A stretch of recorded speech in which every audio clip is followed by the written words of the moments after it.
வணக்கம் மக்களே, welcome back to நேற்று இன்று நாளை. ஐஸ்கிரீம்ஸ்னாலே எப்போவுமே அன்ஹெல்த்திங்கிறது நம்ம மைண்டில் அப்படியே ஃபிக்ஸ் ஆகிடுச்சுங்க. ஆனால் அதே ஐஸ்கிரீமை, அதுவும் உங்களுக்கு பிடிச்ச மேங்கோ ஐஸ்கிரீமை இன்னைக்கு நம்ம ஹெல்த்தியாக பண்ண போகிறோம். இந்த ஹெல்த்தியான ஐஸ்கிரீமில் நம்ம க்ரீம் சுகர் எதுவும் யூஸ் பண்ண போகிறது கிடையாது. ஆனாலும் ஐஸ்கிரீம் க்ரீமியாகவும் ரிச்சாகவும் இருக்கும். ஹெல்த்தின்னு சொல்கிறதோட இந்த ஐஸ்கிரீம்லேருந்து நமக்கு நிறைய ஹெல்த் பெனிஃபிட்ஸுமே கிடைக்கும். ஸோ 2 in 1, எந்த ஒரு குற்ற உணர்ச்சி இல்லாமல் ஒரு ஐஸ்கிரீம் சாப்பிட்ட மாதிரி ஆச்சு, அதோட சத்துமே நம்மளுக்கு கிடைச்ச மாதிரி ஆச்சு. இப்போ இந்த ஹெல்த்தியான ஐஸ்கிரீம் எப்படி பண்ணுங்கிறத பார்க்கறதுக்கு முன்னாடி நம்ம சேனலுக்கு நீங்கள் ஃபர்ஸ்ட் டைமாக வரீங்கன்னா மறக்காமல் சப்ஸ்கிரைப் பண்ணுங்க. 15 பாதாமை தண்ணியில் ஊற வச்சிடுங்க. ஓவர் நைட் ஊற வச்சாலும் ஓகே தாங்க. ஊறினதுக்கு அப்புறமா தோலை உரிச்சு ரெடியாக எடுத்து வச்சுக்கோங்க. இப்போ கடாயில் நம்ம ஒரு 1/2 கப் அளவுக்கு மக்கானாவை ட்ரை ரோஸ்ட் பண்ண போகிறோம். நல்லா பொடி பொடியாக ஆற வரைக்கும் ட்ரை ரோஸ்ட் பண்ணிக்கோங்க. ஒரு மக்கான எடுத்து நீங்கள் நொறுக்கி பார்த்தாலே தெரியும் பொடி ஆகுதா இல்லையான்னு. இப்போ இந்த மக்கானால 1 கப் அளவுக்கு பால் சேர்த்துக்கலாம். ஃப்ளேம் லோக்கு மாற்றிக்கோங்க. பால் இந்த மக்கானாவோட சேர்ந்து சுண்டி வரத்துக்குள்ளேயே நம்ம ஒரு இன்க்ரீடியண்ட்டை ஆட் பண்ண ஆரம்பிக்கலாம். 10 முழு முந்திரி, 15 ஊற வச்சு நம்ம தோல் உரிச்சு வச்சிருக்கிற ஆல்மண்ட்ஸுமே இதே பால்லையே சேர்த்துடலாம்.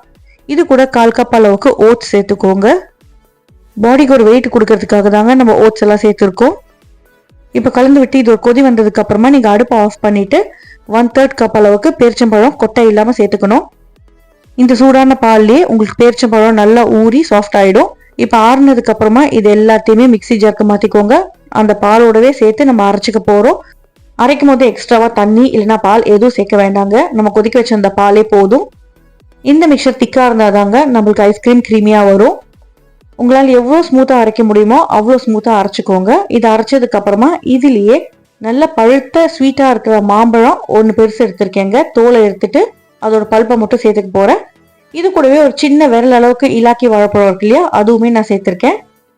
வாழைப்பழமே நல்லா பழுத்ததாக எடுத்துக்கோங்க. ரொம்ப பெருசாக இருந்தால் உங்களுக்கு மாம்பழம் ஃப்ளேவர் கம்மியாகி வாழைப்பழம் ஃப்ளேவர் தான் நிறைய வரும். அதனால தான் சின்ன வாழைப்பழம் எடுத்துக்கோங்க. வாழைப்பழம், மாம்பழம் இந்த மிக்சர் எல்லாத்தையும் நல்லா ஸ்மூத்தாக அரைச்சதுக்கு அப்புறமா 1/4 டீஸ்பூன் அளவுக்கு வெண்ணிலா எசன்ஸ், அதுக்கப்புறமா ஒரு 1/4 கப் அளவுக்கு தேன் சேர்த்துக்கலாம். நான் ஸ்வீட்னஸ்க்கு தேன் தான் சேர்த்துருக்கேன்.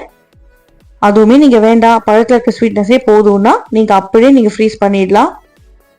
நல்ல திக்கான ஒரு மிக்சர் கிடைக்குங்க. இதை அப்படியே ஃப்ரீசர் சேஃப் டப்பாவில் மாற்றிக்கோங்க. அவ்வளோதாங்க. மேல் லேயர் லெவல் பண்ணிவிட்டு ஃப்ரீஸ் பண்ணிக்கோங்க. 2-3 தடவை அரைக்கணும்னு கூட அவசியம் இல்லைங்க. அப்படியே ஒரு தடவை ஃப்ரீஸ் பண்ணாலே நீங்கள் சாப்பிட ஆரம்பிச்சிடலாம். ஓவர் நைட் ஃப்ரீஸ் பண்ணிங்கன்னா நல்லா திக்காகிடும். நெக்ஸ்ட் டே அப்படியே ஒரு ஸ்கூப் எடுத்துட்டு நீங்கள் சர்விங் பிளேட்டில் வச்சுட்டு ஃப்ரெஷ் மாம்பழ பீசஸ் அப்படியே மேலே தூவி விட்டுட்டு கொஞ்சமாக அப்படியே மிக்சட் நட்ஸையுமே தூவி விட்டுக்கலாம். மிக்சட் நட்ஸ் நீங்கள் எதை ரோஸ்டட் எடுத்துக்கலாம் இல்லைனா ஃப்ரெஷ் நட்ஸ் எடுத்துக்கலாம். அது உங்களோட சாய்ஸ் தான். நட்ஸ் பார்த்தீங்கன்னா ஸ்மூத்தாக இருக்கிற ஐஸ்கிரீமுக்கு ஒரு க்ரன்ச் கொடுக்கும். நல்லா சில்டாக ரிலாக்ஸ் பண்ணிவிட்டு இந்த கில்ட் ஃப்ரீ ஐஸ்கிரீமை சாப்பிட்டு என்ஜாய் பண்ணுங்கள். உங்களுக்கு பாப்சிக்கல் மாதிரி சாப்பிட பிடிக்கும்னா இதை அப்படியே பாப்சிக்கல் மோடில் சேர்த்துட்டு ஃப்ரீஸ் பண்ணிங்கன்னா உங்களுக்கு இந்த ஹெல்த்தி பாப்சிக்கல் ரெடி. அவ்வளோதாங்க. சூப்பரான நம்மளோட ஹெல்த்தியான ஐஸ்கிரீம் ரெடி. ட்ரை பண்ணி பாருங்க. எப்படி வந்ததுங்கிறத எனக்கு மறக்காம கமெண்ட்ஸை சொல்லுங்க. இந்த வெக்கேஷன் டைம்ல உங்க வீட்டு பசங்களுக்கு இந்த மாதிரி ஹெல்த்தியான ரெசிபிஸ்லாம் பண்ணி கொடுங்க. நம்ம சேனலுக்கு நீங்க ஃபர்ஸ்ட் டைமா வரீங்கன்னா லைக் பண்ணுங்க, ஷேர் பண்ணுங்க, சப்ஸ்கிரைப் பண்ணுங்க. இன்னும் நல்ல ரெசிபியோட நல்ல வீடியோவோட உங்களை நாளைக்கு சந்திக்கிறேன். Until then, take care. Bye bye. Have a great day. Thanks for watching.